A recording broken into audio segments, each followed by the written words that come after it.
De volta ao nosso Redação Novo Tempo. Muito obrigado porque você mais uma vez está aqui com a gente, viu? Obrigado pela sua audiência e pela sua companhia. Não é de hoje que muitas pessoas se posicionam contra a vacinação. Não vacinam os filhos e nem participam desse tipo de campanha. E mesmo diante de epidemias, se recusam a se vacinar ou se vacinarem ou vacinarem os seus filhos. Convidamos então a médica infectologista Marta Ramalho para nos ajudar a esclarecer alguns mitos e verdades sobre esse assunto, considerando essa atual crise que a gente vive, né, com a febre amarela o tempo todo, todo mundo falando sobre ela e muitas pessoas sofrendo com essa doença. Muito obrigado, doutora, pela sua presença aqui com a gente hoje. Doutora, realmente é um número grande de pessoas que não fazem uso da vacinação, que são contra campanhas de vacinação? Então, O microfone, doutora. esse número é melhor estudado em outros países, né? Então, a gente sabe que existem comunidades religiosas ou grupos de pessoas que, por uma série de motivos alegados, não vacinam seus filhos. Aqui no Brasil, a gente tem um determinado nicho de populacional onde isso acontece, de pessoas mais escolarizadas, que acham, que leram artigos que vão mostrar que a vacina é um lobby da indústria para vender mais, que é um lobby do governo para manter um controle. E existem várias falsas verdades a respeito da filosofia de não se vacinar as crianças, né? Então, e existe também uma parcela da população que não vacina seus filhos por falta de acesso à informação. Então, habitualmente são pessoas com um nível socioeconômico mais desprivilegiado, porque trabalham o dia inteiro, a UBS não é aberta final de semana para ir vacinar, então acaba perdendo uma dose, 2, 3. Então, enquanto a mãe está em casa, na licença maternidade, até os 4, até os 6 meses, ela consegue vacinar e depois dos 6 meses a 1 ano, perde vacina porque a UBS é aberta de segunda a sexta, horário comercial. Okay. Então, ela vai ter que faltar, se é diarista ou se trabalha no supermercado, ela vai ter que faltar ao serviço para levar. Se não tiver uma avó para levar, não vai ser levada. Então, existe perda de dose também por falta de oportunidade da vacinação. Agora... E é curioso porque acontece mais na Europa, por exemplo, só que alguns números já começaram a ser vistos aqui no Brasil, né? Algumas pesquisas já foram feitas. O que acontece mais na Europa, que eu não entendi? De pessoas que são contra a vacinação, né? Que existe um grande número de pessoas que não se vacinam e nem vacinam seus filhos. Agora aqui, por exemplo, no caso da poliomielite, que a gente tinha cobertura de 100%, agora do ano passado, acho que 2016 para 2017, isso já caiu para 96%, por exemplo. Então, parece que a cada tempo que vai passando, as pessoas também estão desistindo de fazer isso aqui no Brasil, agora, de tomar vacina. Um fator que é interessante, que não é novo, né? Você é infectologista, doutora Marta, e vai saber até precisar melhor para a gente, porque eu imagino que dentro da faculdade vocês comentam sobre isso e, obviamente, trabalhando com isso também se comenta bastante. Mas, assim, o número de pessoas que se revolta contra vacinas, campanhas de vacinação, fala, não, isso aqui não é legal para a gente, não vai ser bom, tal, não é um fenômeno recente. Eu lembro na época da escola, talvez quem está acompanhando a gente em casa aí, na televisão ou no rádio, vai lembrar do nome que teve, Revolta da Vacina, no começo do século XX, 1904. Então, assim, tem mais de 100 anos aqui no Brasil que tinha a crise de tuberculose no Brasil, aí o Oswaldo Cruz vai lá, quer vacinar a população inteira, aí o pessoal fala, não, ninguém vai entrar aqui em casa para vacinar, não. E aí, obviamente, os inimigos políticos de quem era governo na época usaram essa situação, inclusive, para fazer um levante popular, e aí você tem um desenrolar político disso. Mas de tempos em tempos surge alguma coisa assim. Eu lembro quando eu era criança, tinha aquela doença que eu esqueci o nome agora. Rubéola, sarampo, poliomielite? Não, meningite. Era a próxima opção. Era um it, alguma coisa it. Era meningite, eu lembro que também teve campanha de vacinação, eu era pequeno, e eu lembro de muitas pessoas, não vou levar meu filho para vacinar não, senão ele vai pegar meningite e tal. Então muita gente, inclusive, não sabe o que é uma vacina, e quando, obviamente, pode acontecer de uma pessoa ou outra ter uma reação, tem gente que até morre, dependendo de como está a saúde da pessoa, aí isso aumenta ainda mais o alarde em torno de, não, olha só, teoria da conspiração, estão querendo matar a gente aqui. Então, não é um fenômeno novo, só que às vezes pode ser mais prejudicial. Bom, não sei, né? Você é infectologista aqui, mas pode ser mais prejudicial a pessoa ficar sem tomar vacina do que tomar a vacina, não é? Então, aí tem assim um mito e a verdade, né? Assim, entre os produtos que a indústria disponibiliza para melhorar as condições de saúde pública, talvez nenhum outro grupo de medicamentos seja tão estudado, com números grandes de indivíduos em cada estudo, quanto as vacinas, né? E uma coisa que acontece muito, por exemplo, o que ela citou muito convenientemente, é a questão da poliomielite. Por que a cobertura cai? Um dos motivos é porque a poliomielite no Brasil é uma doença erradicada, eliminada, né, na verdade, erradicada no Brasil, mas que pode voltar a qualquer momento. Então, se a gente não mantiver uma cobertura vacinal adequada, pode entrar alguém... Era programa em 2000, 2002, 2003, da OMS, erradicar, como foi erradicada a varíola. Uhum. A varíola foi erradicada. Não existe nenhuma possibilidade, a não ser que algum louco pegue o vírus lá no laboratório do CDC da Rússia e consiga. Isso é completamente improvável e, enfim, é fictício, né? Então, a poliomielite quase chegou a ser erradicada. E não foi porque houve no certo ano, acho que 2001, 2002, 7, 8 casos no Afeganistão. Então, em países onde os programas de vacinação sofrem muita perseguição e sofrem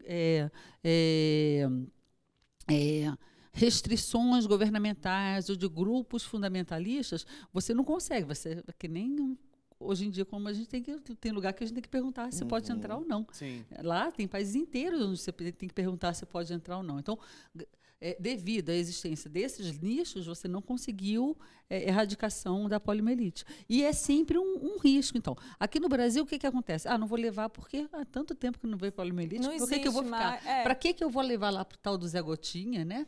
Se eu não... há tanto tempo que não se tem um caso de poliomielite, né? E pelo que eu estou entendendo, então, a falta dessa assertividade na vacinação, ela aí vai por dois motivos. Algumas pessoas que têm esse preconceito estão abraçando alguns mitos e dizendo que a vacinação não é uma coisa boa e realmente, como a senhora está colocando, da negligência em levar a criança, e vacina não é uma coisa só de criança também, né? É uma coisa que acompanha a vida adulta. Mas talvez ela seja muito forte na vida quando a gente é criança, né? Porque tem lá bem certinho os períodos e depois quando a gente vira gente grande, a gente esquece que a gente ainda tem que tomar algumas vacinas. Então, esse fator da negligência, eu acho que é uma coisa que a gente tem que observar muito bem. Se a gente está com essa vacinação em dia e se a gente não está, cuidar para colocar, né? Então, um dos motivos, por exemplo, do surgimento ano passado do surto, né, de febre amarela em Minas,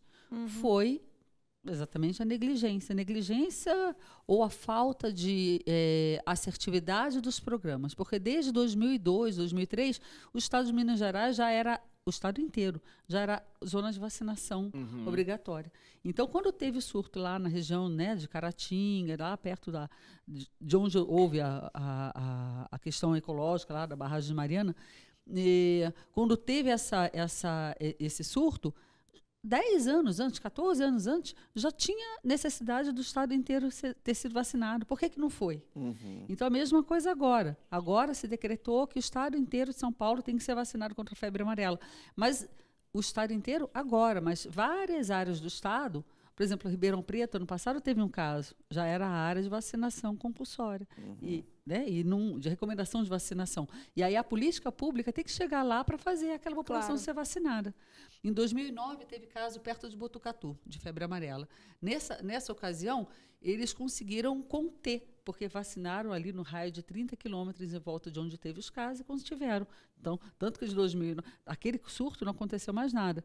E depois a gente veio vindo, né? Veio vindo de Ribeirão, Campinas, veio descendo a Dom Pedro todo, né? Atibaia, Amparo, Socorro. Veio descendo, né? Agora está aqui em Garatá, Jacareí. E a gente está com a recomendação de vacinar. Interior de São Paulo, né? No caso, o pessoal que está em outros lugares do Brasil não conhece. Agora tá um paro ímpar dos dois aí, Hélio, né? Porque tem um mito, desculpa, Leite, tem um mito muito grande, e esse eu acho que seria legal a gente esclarecer com a doutora Marta, essa questão de reações pós-vacina. Inclusive, nos noticiários tivemos aí algumas mortes de crianças, né? Febre, uma das coisas que acontece, sangue nas fezes, e algumas vieram a morrer. É uma coincidência ou realmente é uma consequência da vacinação? Então, vamos lá. Nada na vida é isento de risco. Então, nenhuma vacina, febre amarela, sarampo, é isenta de risco. Só que o risco do adoecimento é tão maior do que o risco Da morte de uma pela reação vacina? vacinal grave pela vacina. A maior parte das reações vacinais vai ser dor no local, edema, eventualmente febre. A vacina de febre amarela, já classicamente a gente sabe que em torno de 30% das pessoas, 10 a 30%, podem ter uma reação adversa à vacina. Então, febrinha, antes desse momento epidemiológico atual, quando a gente viajava para o exterior, que tinha que ter vacina, de vez em quando, assim, de cada 5 da família que vacinavam, 2 tinham febre, ficavam meio molenga e tal. Mas é só isso. A reação vacinal acabava Pode falar. O boletim da Secretaria de Estado da Saúde de São Paulo informou que com números de julho, né, que foi quando começou o maior surto, até janeiro, esse foi o último boletim, havia 35 mortes confirmadas por febre amarela no estado, e 3 mortes já confirmadas por reação à vacina e outras 6 mortes que, ao que tudo indica, também era, mas ainda estava, até semana passada pelo menos, ainda estava em investigação. Então, a gente teria 35 mortes por febre amarela, 9 mortes por conta da vacina da febre amarela, de acordo com os dados. Não, parece que é muito, não é? Se for pela proporção, 35 morreram com febre, 9 por causa da vacina. Então, vamos lá. Não, entendi. É que não devem ser 9. O que acontece? Quando você tem uma reação à vacina, a primeira coisa que você tem que pensar, uma suspeita de reação à vacina, se aquilo não é um quadro de febre amarela pelo vírus selvagem. Então, alguns desses casos que eram supostamente reação à vacina, que já estão em estudo, isso deve sair publicado posteriormente, são casos de febre amarela, realmente não de reação à vacina. A pessoa já estava... Então, teve pelo menos um caso que eu tenho notícia mais de perto, que a pessoa vacinou e no dia seguinte já estava doente. E entendeu? Não era da vacina, não deu nem tempo do vírus vacinal ter feito a doença. E aí o Adolfo Lutz, ele tem um jeito de fazer a determinação pelo PCR do vírus, né? Pela análise Adolfo Lutz é o laboratório. Isso, Adolfo Lutz, ele consegue definir se o vírus é vacinal ou se o vírus selvagem. Para saber se a reação, se aquela doença viscerotrópica, né, foi devida ao vírus selvagem ou ao vírus vacinal.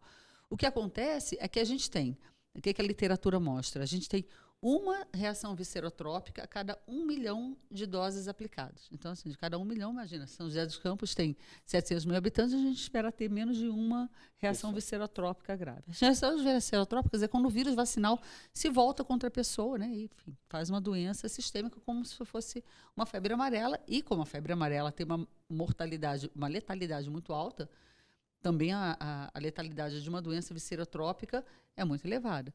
Só que a gente estando com o mosquito circulando infectado, a gente indo para a mata, essa doença vindo do interior, pegando cada vez mais matas, a gente tem que pesar o risco-benefício. É muito mais simples e muito mais eficaz se vacinar e se proteger de uma possível exposição do que ficar sem a proteção, que é excelente que a vacina causa, determina, e está sujeito a pegar a doença.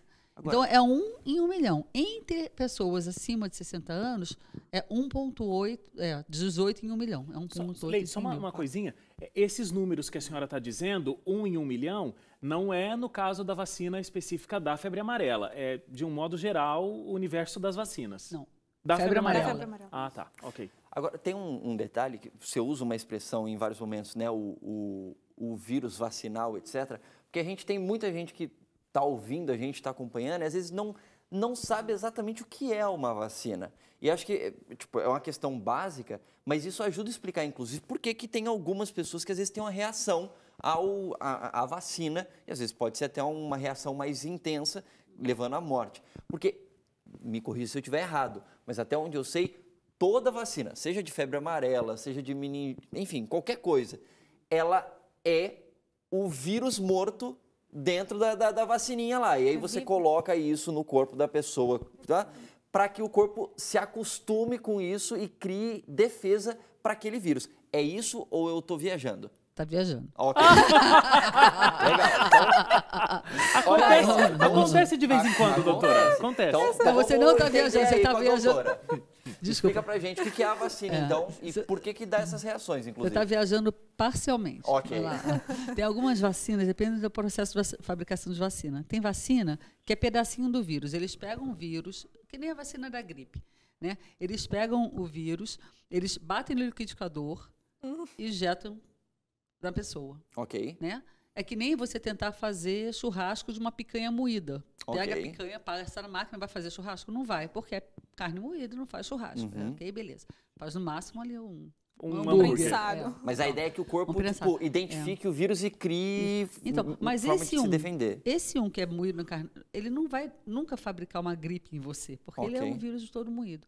Alguns outros vírus, por exemplo, sarampo, varicela, febre amarela, é um vírus que, como dizem por aí, levou uma paulada na cabeça. Ele está todo troncho, ela está todo tortinho. Mais vivo ainda.